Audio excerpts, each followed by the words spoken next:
Hello everyone. तो आज फिर आपके सामने एक नई कहानी महाभारत से। जब महाभारत का युद्ध खत्म हुआ तो पांडवों की जीत हुई और कौरवों की हार हुई। तो अर्जुन को थोड़ा सा अहंकार आने लगा और इस बात का एहसास जब कृष्ण को हुआ तो कृष्ण ने मुस्कुराते हुए अर्जुन से बोला कि हे पार्थ, चलो अब रथ से नीचे उतरो। और कृष्ण अर्जुन ने बोला कि कृष्ण, पहले आप नीचे उतरिए, उसके बाद मैं नीचे उतरूंगा।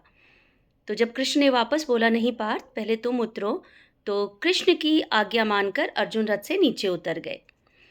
इसके बाद जब कृष्ण भी रथ से नीचे उतरे और वो दोनों थोड़ी ही दूर चले थे कि अर्जुन का जो रथ था वो आग की लपटों में घिर गया और जलकर भस्म हो गया।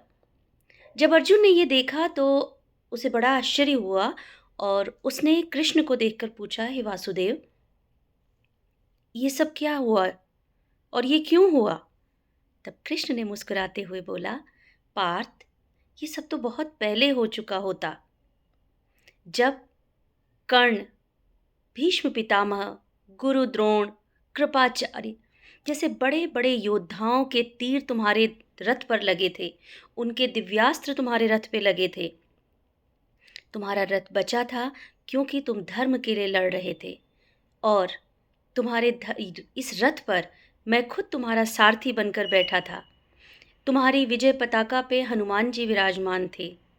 और जानते हो पार्थ, तुम्हारे रथ के पहियों को स्वयं शेषनाग ने संभाला था। इसी वजह से किसी भी दिव्यास्त्र का असर तुम्हारे रथ पर नहीं हो रहा था। और आज जब युद्ध समाप्त हुआ, धर्म की जीत हुई, तो हनुमान जी और शेषनाग दोनों अंतर्धान हो गए। और जब मैं और तुम भी रथ से नीचे उतरे तो तुम्हारा रथ जो है वो जलकर भस्म हो गया।